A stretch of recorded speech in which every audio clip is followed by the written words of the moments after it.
Hi, I'm Kathy Rushing, host of the podcast Committed, the Entrepreneur Marriage. If your middle name is Restless and you identify with words like innovator, dreamer, changemaker, creative, independent, or you are married to an entrepreneur, or heaven help you, you're both entrepreneurs, this podcast is for you. The entrepreneurial journey can be a little wild at times, like uncharted territory. Join me as I talk with others who are at various stages of the entrepreneur process. We'll explore the wisdom and insights they have gained while navigating the ups and downs of the entrepreneur journey. You'll discover that there are many couples who have found ways to thrive in both their business and marriage.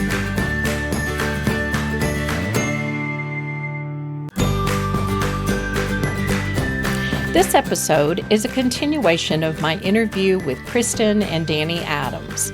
In the previous episode, we heard some of their story as they followed what they believed to be God's prompting to leave the security of their Hollywood jobs and move back to Danny's hometown in the Midwest to create family-friendly online content. We pick up in this episode digging into some of the realities of working together in a new business. Listen for the ways they adjusted during the pandemic when their primary source of income disappeared, how they have learned to work together in business, and some key principles that guide them as they pursue this dream and keep the needs of their young family at the forefront. Join me now.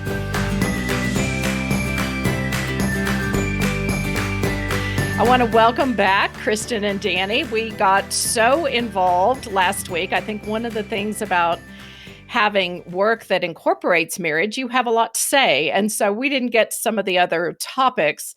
Today, I really want to focus on this segment on the component of working together in the same business. You know, a lot of couples, some of them, one is an entrepreneur and the other supports with a job or does something entirely different. But it's, I think, always a unique dynamic when it's two people working in the same business. Yeah. And over the course of these interviews, many of the couples experienced the financial downturn of 2008. Like some had either just launched a business or they were at a very critical growth point when 2008 hit. And, you know, if we all had a crystal ball, wouldn't that be wonderful? Right. But there were some very important lessons that they learned through that time. And while I really want these episodes to be evergreen so people could pick it up 5 years from now and still, you know, gain some valuable information. Sure. But we can't ignore what this pandemic has caused for individuals and many industries. Your business, as I understand it, is primarily speaking, which wasn't happening in 2020. So I'd really love to hear about how your business survived the loss of, sounds like, your primary income. Yes. It was a really rough year. Yeah. And I mean, if you experienced that and you're listening to this and you're still trying to bounce back, we are right there with you. And it has not been easy. And it does feel, you know, we left Los Angeles after living there 15 years because we wanted to move somewhere that could give us a little bit more financial freedom, where we didn't feel like we were just pushing a ball up a hill and then watching it roll down again, which is kind of how we felt a little bit living in Los Angeles. And so when we moved to Indiana 5 years ago, we were starting to finally experience that, like, oh, okay, we're building our savings up. We're going to get in a position to buy a home, and all these things were coming together. It didn't happen overnight. We still struggled because we were launching a new business when we moved to Indiana. But after a year or two, we were in a much healthier place. And then I felt like, okay, here we go. We're doing 30 events a year. Our online content's going great. We're monetizing things, and we've got multiple streams of income, but still the bulk of our livelihood is live events and speaking. And so, as you mentioned, all of that went away. Everyone was like, we got to postpone. Some people were asking for their deposits back. That was just hard because it was like, you know, we've already spent it. Yeah. Oh, right. Let me Right. go return my $300 in groceries I just bought from Costco to feed my children. So it was just hard. And in marriage, sometimes the thing you want to do is turn to your spouse and be like, this is your fault. You know, it's just a human nature thing to just want to have someone to blame. Mhm. And so it can create a lot of marital strife and Sure. and all those things. Or if you recently made a decision before the pandemic to like invest in something or buy a home, and maybe it was your spouse's idea to do that, then you just start backtracking, like, if we hadn't done this, then we would have this, and all these things. And so I think growing beyond that is probably the first key in getting through any type of financial strife in a marriage, is going, hey, let's stop pointing the fingers. And no one foresaw a global pandemic. No one really foresaw how bad 2008 was going to be and all those things. And so, it is what it is. You got to kind of come to grips with the fact that we're here, and, what can we do? What's not going to help is us fighting. Us fighting is not going to change the fact that we don't have any live events. And so we tightened up, like everybody else I'm sure did, like what can go immediately, what subscriptions do we have that we don't need, to media, to apps, to finding all those little things like you would do when you're paying down like credit card debt or anything. It's like going through fine-tooth combing every single bill and going, what is that? Why do we have that? We still have that subscription from, 15 years ago. Right. And so that was just fun to be like we're saving, we're going to keep this mindset after the pandemic. Like we don't need all these extra things. We buy, organic, things in our household. And so it was hard to try to go, man, how can we tighten up? Because we value our health. We don't want to cut back on like buying healthy groceries, because the number one thing we need to do during a pandemic is stay healthy. And so we had to get an agreement, is my point, on like what we're cutting out and what we're not cutting out. We went down to one car. So we had 2 cars, and we were like, we're not going anywhere. And so that was huge, and then the ripple effect of making a big decision like that is huge. Your insurance goes down, you stop making trips that you don't really need, all those types of things. So, and then we just stayed in faith. I mean, we were like, we had neighbors. Can I share that?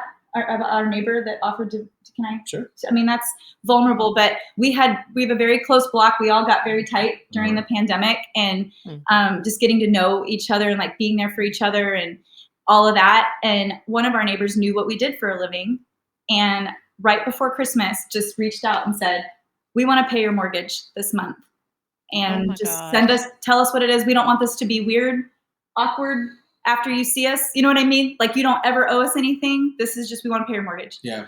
So there were amazing acts of kindness and just divine, when God like gives a nudge to someone to do something and they respond and do it, that like brought me to tears, because I want to be that person that pays someone's mortgage. I hated being on the receiving end of it, but we needed it.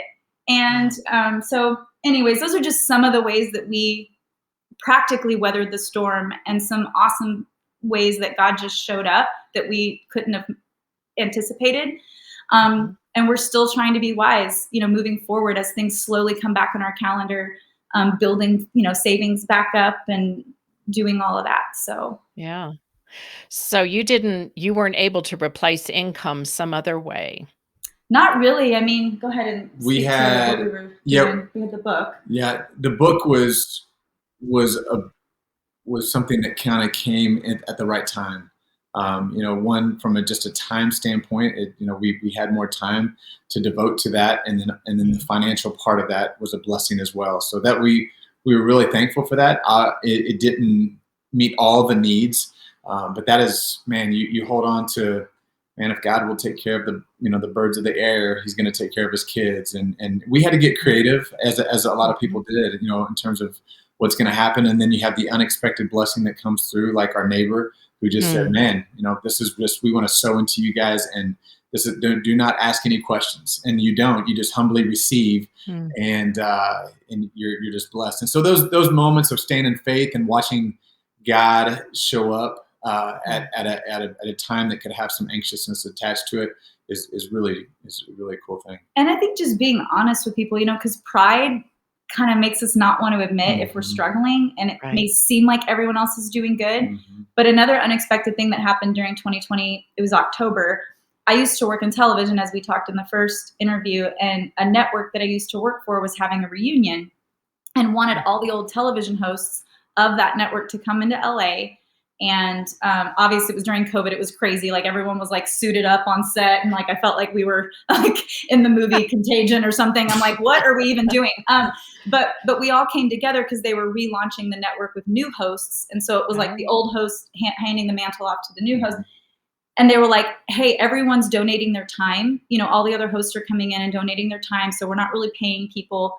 And this was during, like we just talked about, like we are 6-7 months into the pandemic, and our neighbors are paying our mortgage for 1 month. Wow. And like, I had to be honest with them and say, man, my heart is to give. I want to give my time. They needed us to be in LA for, 3 to 4 days. I'm like, that's food in LA.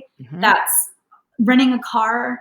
That's all these things. And I just had to be honest with them. I said, I don't want to seem lame here, but I can't do this for free. I'm not trying to make a ton of money on this, but I can't lose money, coming.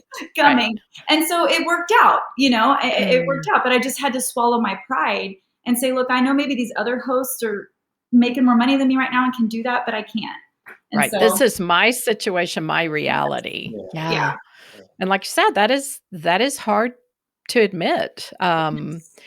We had some really low financial times early in our marriage, but it never occurred to us to apply for unemployment or the school lunch program for our kids. I some years later look back and I was like, we qualified for that. Yes. But I will say last year, I mean, when your business shuts down, we were able to take advantage of PPP and the EIDL loans and that sort of thing. And, and we kind of wrestled with that because it's like, we have always just found a way. We'll get another job. We'll work or whatever. But, this year was exceptional. It was exceptional. And it was, again, it was being honest with people. I remember talking to my best friend from college. We were just catching up during the pandemic. She's a financial advisor, and I never really had gone to her for that. I knew she was like a rock star at it, but I just never did. And when I was telling her that we were struggling, she's like giving me all these tips. She's like, have you reached out to your lender for your mortgage? And just, they're giving, extensions. They'll add it onto the back of your loan.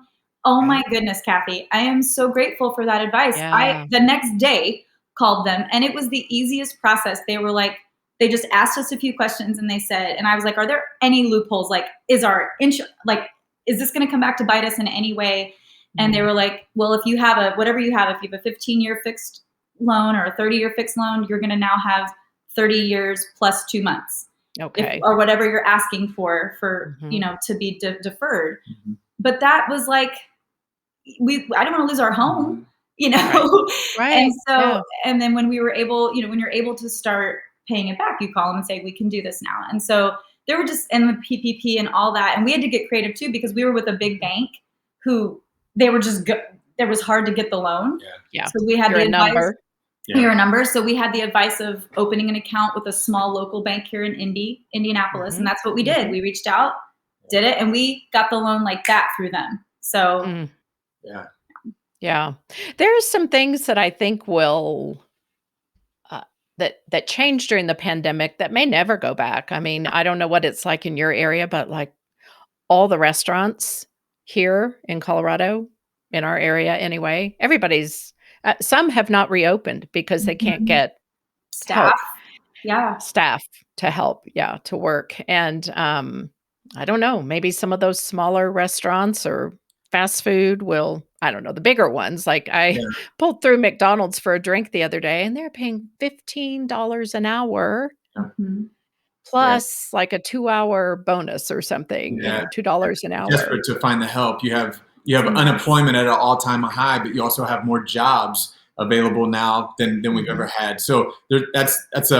never been in that position. Something's off a little bit there, in our humble opinion. I think I think we got involved a little bit, or the government did, to to create, it's that balance of it like, is a balance. when you need government assistance, get it, Right, know? right. But it was a very broad brush. It It's was a lot of people that could be working are still being paid not to work. That's right. There were far too many loopholes in our opinion of like of who was getting what. And it was the same in 2008 during all the bailouts. It's like there's always, I don't know that there's ever a full bulletproof right answer, but we are where we are, and I really just hope and pray that. But I'm with you. I mean, I think when you see all these big empty buildings, of businesses that had to shut down or people that had tons of space, and now people are working from home.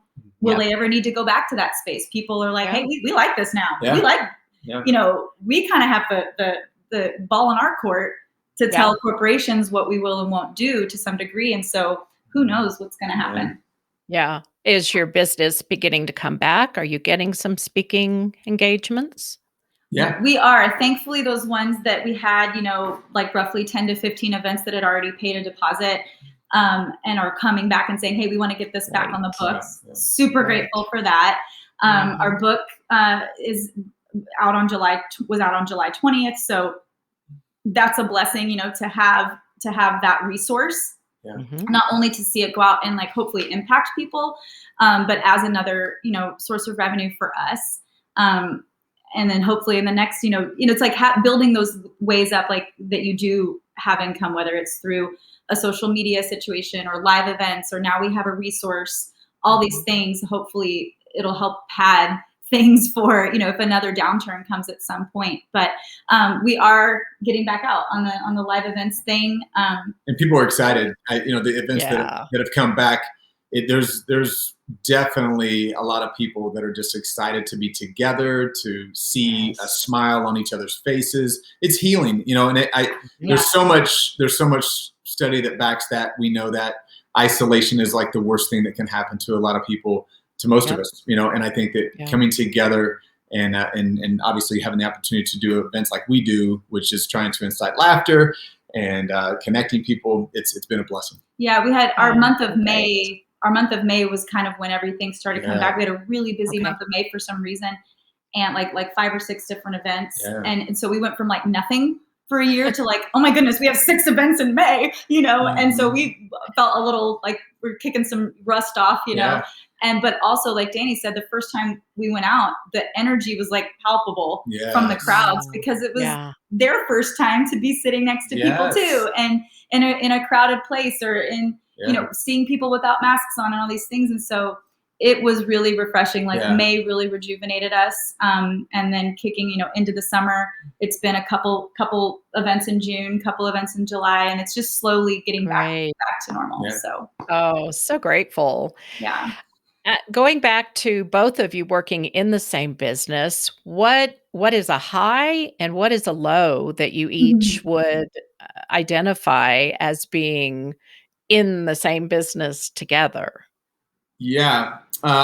When Kristin and I were both in the entertainment industry in Los Angeles, we lived lives of divide and conquer. So Kristin had her respected area that she did work in, me and myself. And then you came back to home and like, hey, how was your day? And you're kind of sharing your worlds. And then when you decide, hey, we're going to jump in this together. There's sort of navigating through how each other works. I mean, your personalities or differences of your personality really are on the table just because you're in front of each other more often. Kristin actually was, pretty open several months ago, and she just said, it's difficult for her because she's never been, and you can help me word this, difficult for her because she's never been reliant on someone else for her, like for the success. Like when I was in LA, and I don't want to sound like, look, I know no one that succeeds on their own. I mean, there's always a group of people and a team and someone that referred you, someone that is helping you, get to where you are. But so hear my heart when I say this, that like I was auditioning for roles in LA, and I either got the part or I didn't. And then when I would get the job, it was like, just do your job, show up on time, read the teleprompter, be fun to work with. And, I wasn't like, Danny's success my success wasn't contingent upon Danny's success. It was like, hey, I got a job today. Here's the money that we got from it. Let's pay some bills with it. And then, so then when we start working together, now it's like, we ride or die together. And you wear we rise and fall. Yeah. We rise and fall together. And so you wear all the hats too, which then exposes your weaknesses. You know, for Kristin being out there in Hollywood, she was working in her gifting and slaying it. So it's like, wow, this is the perfect job for me. I can go show up on, you know, the day of, everyone's sort of doing what they do best. right. And then she's reaping the rewards from that. And so, I get a paycheck for doing what I want to do. I didn't have to edit it. I didn't have to edit the show or figure out the advertising dollars or produce it. I just had to read my lines and leave. Yeah. And so now that Danny and I are doing this together, it's like, wait, we have to write a script. We have to come up with a concept. We have to get all the pre-production stuff. We have to shoot it. And then we need to edit it. Then we need to post it. Then we need to research algorithms and social media. And should we jump on TikTok? Should we not jump? I mean, it's like you're having all these discussions, and I'm like, I don't even know if I'm cut out to make these decisions. I don't really see myself as like I don't like to get in the weeds very much with things. And so that was hard to go, who's getting in the weeds here? I don't want to be in the weeds, but there's only two of us. Yeah. And the thing that you do best then shrinks down to that time, that creative point where we're both creatives. That time is cut really short, limited. You know, you have this much time for that and all this other time to do things in building a website. Yeah, all the things that aren't in your strength, which brings stress and anxiety. And so it's like, how do you position each other best? How do you celebrate the strengths of one another? And how can you work as a team in this area to say, look, you're not, this, I recognize this isn't your strength. It's not my strength, but together, either we bring someone else on, or collectively, how do we kind of divvy up some things, and how do we eliminate stress as much as we can? It's not that it's not going to come, but those are just the real challenges of taking on something outside of your wheelhouse. I mean, you take on a business yourself and say, look, the blessing is that we weren't waiting on Hollywood's call for all of our work. It's like, and being subject to whatever they're paying our bills to, we want to create our own content. And so the blessing at the end of the day is like, man, we're producing what we want to produce and developing content that has a heart behind it. And now you're seeing people respond to it. There's no greater, reward as an entrepreneur to see something that you birthed in your mind, go out into the world and someone else enjoy it or be, gain something from it. But there's sacrifice, as you know, when you decide you're going to go out on your own and do all that. So I think the challenge has been, not blaming each other again. Like when you can't figure something out, like, this isn't my gifting. Why isn't it your gifting either? This is horrible. You need to learn this. Exactly. And then, and also just creating margin in your life to just be together and not talk about business and not, to value each other as you did before you started this business, and kind of take off those hats that you wear throughout the day. And, cause I would often come in, like I'll get in if I'm wearing my producer hat and I just come into Danny's office and I'm like, it's giving my notes on a video that he edited or whatever. Well, day after day, hearing that is hard for Danny if I'm not like praising him first and saying the good things about what I see. And I'm just coming in and saying, hey, can you fix that? Can you do that? Can you do that? And then move that there. And he's just like, oh my goodness, I just spent 5 hours editing that. And you just inundated me with negative notes. And I know you're a producer, but you're also my wife. And so even when you're wearing different hats, you kind of, if you're married, you never take off the marriage hat. I mean, you just don't. It's not like I can be like, okay, here's my wedding rings at the top of the day. And so everything I say has to hit your ears, as if we're just coworkers. That's just not realistic. Yeah. And so I think that was a big challenge for me because I'm very results driven. I work at a different pace on certain things. And so to come down off of that expectation in areas has been really hard for me to not project something that I'm frustrated with or the pace at which something is or isn't happening onto Danny as if it's like totally his fault that it's not getting done at the way that the rate I think it should be. Yeah. And just settling in the process, right? There's a process to everything. And, and there's from a spiritual side, there's there's the huge trust factor. Like, okay, if God is calling us to this, he's going to equip us. Right. And even though it may look like this is part of the journey, man. Even, when it's like when the sponge gets squeezed, pressures of life, what's going to come out? And if anything, sometimes taking on, something like, hey, we're going to dive into business together. It can expose who we are, right? It exposes our character and what we're about. So there's a humbling to that, to say, oh man, I was really operating in this area that everything just kind of came easy to me. But the road of a Christian is not easy. God is saying, look, I'm trying to refine you here. And so these areas are really hopefully exposing and bring a humility to you where you can say, I just need to spend more time with God. I need to, if he's called us, if this is where the vision is, I can settle in that, rest in that. And if we're not to be the ones who, cross all the T's and dot all the I's, he's going to send someone who can do that. That's been a huge thing. Like in that season where we didn't have any help and where we didn't have the finances to hire someone, you can go to like mastermind groups and it's like, well, hire that out, get a virtual assistant, get a blah, blah, blah. I'm like, we don't have any money to do that, when we're in the early years of doing it. Yeah. And so you really have to figure out, like, it's a heart thing, especially if you're going to say that you're a believer. It's like, God cares more about our heart than he does our output, of business. It's like, okay, that's great that you're doing that, but you didn't really you kind of treated your husband like dirt on the way to get there. And, you stepped on a bunch of people just to make that happen. And that's not really what I care about. I care about your heart. And so for us, it's been balancing that, just the business side of things and the personal growth along with it. Like that's great that our videos are going viral. That's great that people are coming to our page, but how are we doing? Are we healthy? Is our family healthy? Because that's what's going to sustain our business since we're in it together. Yeah. There's a transparency, isn't there? That Liz and Ben Bohannon were guests several episodes ago, and they co-founded Seiko Designs, and they talked about how there's nowhere to hide. If one of them makes a mistake, if you were working in a different job, your spouse might never have to know about that. But when you're working together, it suddenly is this, you see the mistakes, you see the good things. And so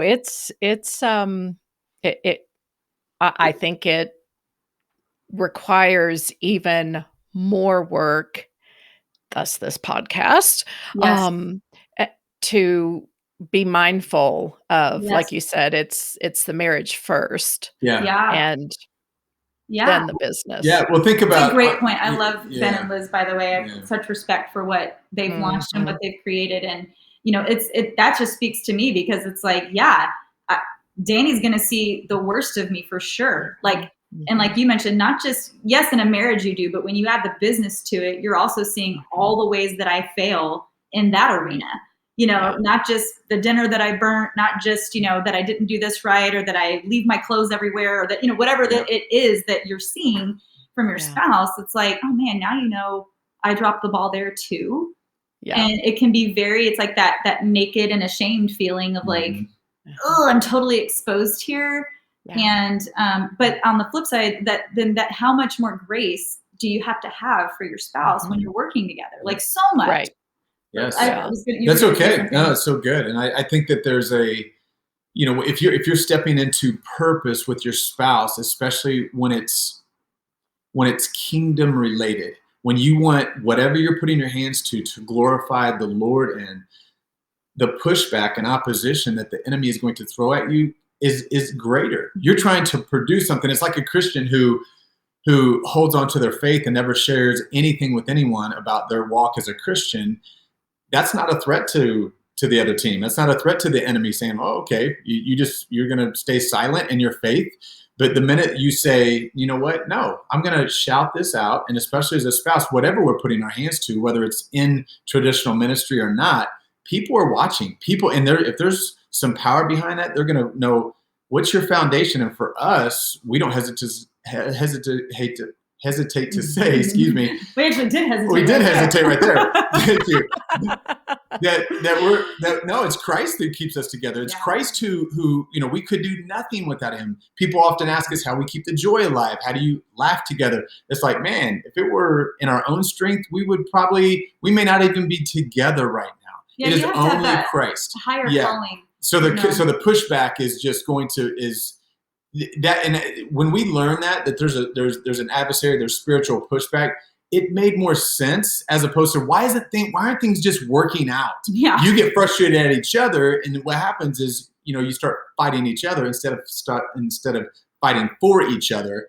And like, no, man, we want to push back this opposition. So you kind of have it's like Nehemiah. I got one hand on the tools that's building this thing, but I got another hand on this weapon fending off the enemy. Yeah. Mm-hmm. And there's that quote that's like, a house divided cannot stand. And it's so true. Mm-hmm. I mean, you're going to have a day, it's normal conflict is fine. Right. Like but if it's this long-term thing that you're just really like, you're not dealing with these issues that need to be dealt with, like at some point plates are going to fall. Yeah. It's going to crumble. Mm-hmm. It's going to be seen, and you got to deal with it. If you want your business to be sustainable, and for sure, if you want your marriage to be sustainable. That's real. Right. Yeah. What are some tools or principles that help you balance the needs of a young family and the demands of speaking and performing, which involves some travel, I would imagine? Yeah, we definitely had to put like kind of, because Danny, for sure, if he was just working on his own, he'd be like, oh, I want to go speak all the time, and is just load my schedule, pack it in, and then it's like reality's like, okay, that sounds great, buddy, but I'm with you, and we have 2 kids, and we homeschool, and someone's all these things. So we had to really go like get in agreement on what we can both handle. That's not going to bring stress and added anxiety to the home. And so we were like, okay, if it's 2 events a month that are away on a flight, then we say we're full that month. Obviously, if it's local, something we can drive to, we've had to talk about that. Like, how many events are we comfortable with that are just local? Some of our events are more involved than others. Like if it's a marriage event, like Danny mentioned, there's often like more opposition just to get there because we're actually going to be raw and vulnerable with people, and hopefully marriages will be transformed. And so that adds a whole other kind of component. So we have to look at our schedule and go, okay, that's like 10 marriage events back to back. Like, can't do that. Like, It's not healthy for us. It's just too much. And so we'll layer in like, a charity or a fundraiser or just a fun night. Like, just, we're not doing anything heavy at this conference where we're talking about things we're like going to do that. So we had to have that discussion, don't you think, about how often we would do that, because we wouldn't fill our schedules with California events or West Coast events, back to back, because that's a lot of travel for us. And I think when you're booking that out, you just you say, hey, what's doable here, especially with Kristin, like she mentioned, being a homeschool mom, and how can we not sacrifice the kids learning and all the things to do these events. So it's a balance. It's a talking through. Our kids we try to bring them at certain events just because one. Oh, that's cool. They travel well. They've traveled since they were small, so they're a blessing when we kind of tack on maybe a couple of days to our event day to have time with the family. So, and that's the beautiful thing about homeschooling too, is we can disrupt flexibility. Flexibility. But it has been. I mean, we have to have the financial discussion too. Like, okay, we're going to eat the cost. Not every event or church or whoever brings us in is going to say, sure, we'll get 2 extra tickets for your kids or whatever. So sometimes a lot of times that just comes out of, we just pay that on our own and say, hey, it's valuable and it's vital for us to do this in the long run. Or if we are going to go to California because of the travel time that it gets so eaten up and you're really only there for like 4 hours for an event. It's like, okay, let's try to get smart about this and reach out and book some other things while we're there. Bring the kids, since we have friends and friends that live there that can help with that and all that. So it's a constant communication in our ongoing communication. Like, hey, we had this inquiry come in. How do you feel about this? Like, will this work? Should we ask if they're flexible? Maybe we could do March instead of October, let them know it's full. But so it's an ongoing. Yeah. And Kathy, early on when we were promising our digital audience a new video every single week, it got really, really busy. And it was, I mean, we were carrying a lot. We were doing a couple of events a month, but also producing, 4 videos a month. And we would leave an event, go back to the hotel, have to finish up a video. We spent, probably a solid year or more doing that every single week. And so not sleeping very much, putting coffee on at 9 p.m. when the kids would go down, and it wasn't a long-term sustainable plan. No. Our physical health took a hit a little bit, and there was just a wake up call to say, hey, we have to be be open and transparent with our audience, and just say, hey, these are things we have to do to guard us and our family. And not compare us to other people in the same space where it looks like, but they're doing 8 videos a month and traveling. It's like, okay, who cares? What works for your family and what's bringing value, what's not draining your family and still bringing value to people, as opposed to, you're pumping out all this stuff, but you're falling apart from the inside out, Right. What, if I were to ask your kids, run downstairs and let them out of the locked room. If I said, what do your mom and dad do for work? How would they answer that? Do you know? I think a few years ago, it might've been a funnier answer because they probably would have just said, well, they put on costumes and they go in their driveway and work. Sure. But like Danny said, they've come with us to our events. And so they've seen kind of all the different avenues. Like they've seen us make a video. They'll know, okay, Mom and Daddy are making a video. They watch our videos, they love to still sit there. And like even the other day, Holt was like, Mommy, can I just sit and watch all our videos? Can I have some screen time? I just want to watch them. And he's seen them. How can you say no to that? Yes, you can. Yeah. And so they would say make videos first, because we get the occasional person who stops us and says, oh, I really enjoy your videos. And so that's something that, that they've been around when we've been stopped, And then they've been in some of your videos. Oh Yeah. So I think that they would say we make videos, and I think as they get older, they'll appreciate more of what we do because of the time that allows us to have family time.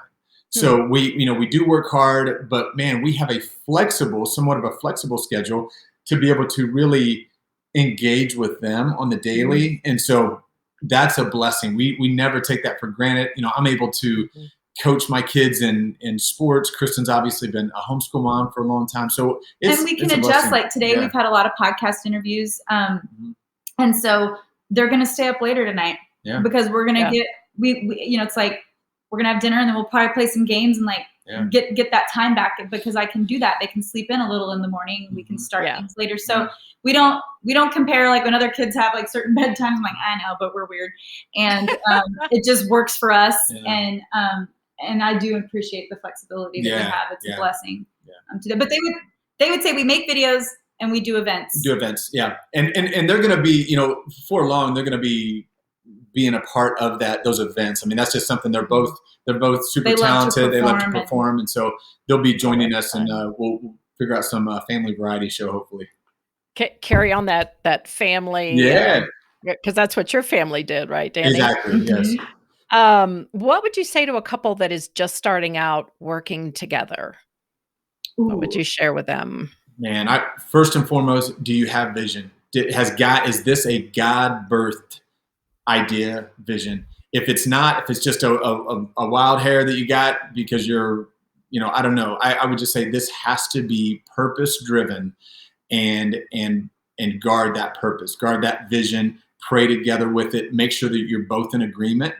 Agreement's key. Agreement's key, because what set us off to even start doing what we're doing is the move to Indiana. When you talk about doing it full time, Kristin, even though God showed me initially the move was to be to Indiana, Kay had to be on board with that. He had to speak to her too. So I think, I'm with you on the vision and the agreement, because if there's any hesitancy in not that there's not maybe some fear or like, oh, we're stepping out, we're really doing this, but just like, are you really on board with it? Because it sounds like we can all jump on board for the shiny, aspects of being an entrepreneur or the great rewards that could maybe come.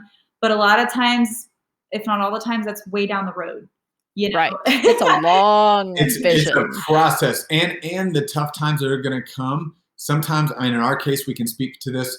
The vision is what had us hold on, because During the hard times, when we're dumping pennies out of our little jug to make, to buy groceries, that everything in that would say abort this mission. This is too hard. This is not fun. You literally stand on God's word and say, no, this is what he's told us to do. We have to stay in there. He's going to take care of us.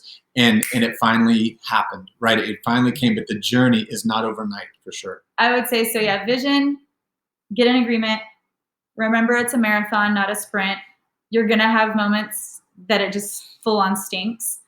And you need to realize that that's not a sign that you should stop. It's probably a sign that you're onto something, and you need to push through. And then if you're working together, like you mentioned, that's the question, right? People that are working together, it's like you need to be able to extend so much grace to yourself and to your spouse, because you're going to need it. They're going to need it. Like you mentioned with Liz and Ben saying that there's nowhere to hide. And so it's not that they have more flaws than anyone else you've ever met in your life. It's that you're just around to see them.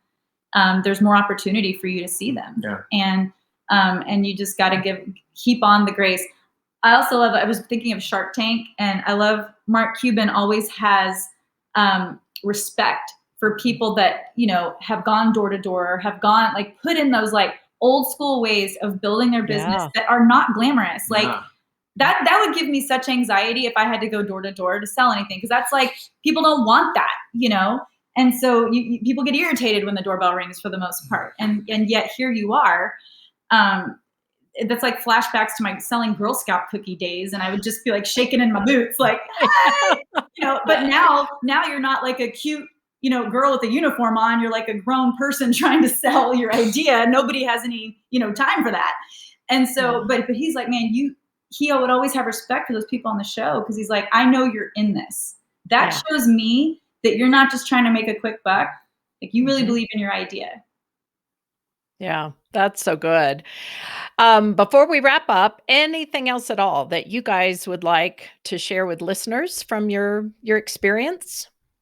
Gosh, there's just so much. We could talk about it all day, because we're living it and we're still navigating it. And I will give a shameless plug for our book. You can go to the road to loveandlaughter.com, theroadtoloveandlaughter.com, to find out about it. And the subtitle is Navigating the Twists and Turns of Life Together. And that's really what we're doing. We haven't navigated and figured it all out. We are currently navigating. and the only thing that we know is that we're in it to win it. And even though, we've had those moments where we're like Danny said, I'm throwing in the towel. This is it. I'm done with the business. I'm done with this marriage. I'm done. And so we've had those moments that we've said mean things to each other, that we've said things we don't mean, that we wanted to leave and abort the mission early, but we at least have come to the point on the road to Love and Laughter where we're man, this is only going to get better if we hold on. That's right. If we hold on, it's going to get better. Yeah. And I'll piggyback that by saying, that's someone who's kind of been down that road. We started a business together. We're still in that process, but mentorship is big for us, not only relationally, but also in the business realm. Do you have people in your life speaking into your life? Are you humble enough to go to someone and say, look, I need advice? Because they are going to hold up little signs along the way to you to say, you know what, we've been down that road. Have you checked this? Have you done this? Have you, and you're just kind of submitting that your life or your hands to that mentor, and hopefully it's a godly mentor, someone who's also praying for you. But that would be something, when you talk about not really helping people along that process of starting a new business, are you getting confirmation from other people? We had a friend one time who was on this journey to start this, or want to, had this desire to start this adventure, but there wasn't fruit along the way. There wasn't any signs that this should be the direction that they should go. It was just like you said, a wild hair. A wild hair of man, I've always just wanted to do this. but you're kind of like chasing a pipe dream at that point. It's Mm-hmm. like, man, no, God's gonna. If there's not any signs along the way that this is where you should be going, then we might need to pump the brakes here Yeah. and Yeah. ask someone like, hey, what do you think? Yeah. I want you to be honest with me. Is this something that you think I'm cut out for? Or if not, what is that? And a lot of Yeah. people, if you give them that opportunity, they'll say, man, here's your gifting over here. I had someone be completely honest with me, one time, and as we obviously incite laughter, or at least attempt to, with people, and he's like, you're funny. He's like, but that's not. But he said, you're a funny guy, but your gifting is people. God's just using the funny, but it's more about connecting. You're a connector, and you're about people's heart and encouraging and bringing life to them. So that's the greater value. So that's the greater value. Was kind of spoken into Danny's life. So he never really started idolizing the laughter thing. Yes. And being like, hey, sometimes I'm going to make people laugh, sometimes I'm not. It's okay. Like, that's just an area that I do have a talent in, but like my gift is with people. And so I think you can't go wrong with finding a solid mentor. If you don't have one, like get your ask around. Do you know anyone that blah, blah, blah, blah, blah? And, the more you can find someone that really has a heart for you as a person, not just your business too, is great. Love you enough to check you. Love you enough to say, let's back up a little bit, rewind. Let's check. Yeah. Oh, I could not agree more. And I'm so glad you brought that up. Anyway, you guys have been great. I appreciate so much that you came back for this second interview to kind of round out all of the information. I wish you all the best in your future, as business comes back. And I hope your book just takes off and does really great. And all of that information about where to find the book. What's the best way for people to find you if they want to book you or whatever? Sure, yeah. If you want to follow us on social media, our active platforms are Facebook, Instagram, and YouTube. And if you just punch in Kristin and Danny, we will pop up. We're verified on those. So, and then our website, theroadtoloveandlaughter.com and kristinanddanny.net will both lead you to all the things. Okay, great. All of that will be in the show notes so that people can find it. Thank you guys so much. And look forward to more information from you. Thank you, Kathy. So, you're lovely. Take care. Thanks, Kathy. Thanks, you guys. Bye-bye. Bye. You bet. Bye-bye.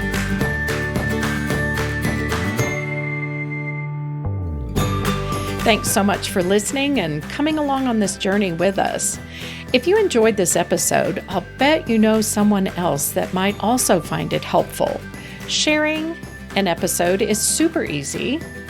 You can also give a rating or leave a useful comment, and all of these things help the show rankings, which then helps others find the show. Thank you in advance for being an action taker. You can find a full transcript at kathyrushing.com. And if you have a burning question or a comment you'd like to leave, you can now leave me a voicemail, and I'll include it in a future episode.